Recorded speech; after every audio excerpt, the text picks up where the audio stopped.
क्षमा कर दिया जाए भैया,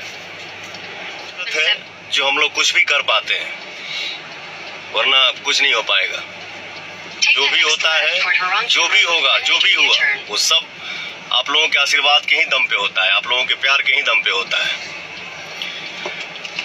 और तो दोस्तों आज की इस वीडियो में आप सभी को बताना चाहता हूँ खेसारी लाल यादव जी के इस हालात पे आज क्यों कोई नहीं साथ दे रहा है, इसी के बारे में आप सभी को बताने वाला हूँ। वीडियो को एंड तक देखते रहिए और जो लोग मेरे चैनल को भी तो सब्सक्राइब नहीं किए हैं वो लोग कर लें, क्योंकि हमारे चैनल पर भोजपुरी का हर खबर सबसे पहले आता है। तो दोस्तों जो खेसारी लाल यादव जी का वो मैटर है ना, वो कोर्ट में है, इसी वजह से कोई इस मैटर पे नहीं बोल रहा है, क्योंकि कोर्ट फैसला दिया है। अगर कोर्ट के खिलाफ कोई भी बोलता है तो समझिए बुरी तरह से फंस जाएगा, चाहे पवन सिंह हो चाहे कोई अदर भी कलाकार हो। और इसी वजह से खेसारी लाल यादव जी का कोई भी खुलेआम सपोर्ट नहीं कर रहा है सोशल मीडिया पे आकर।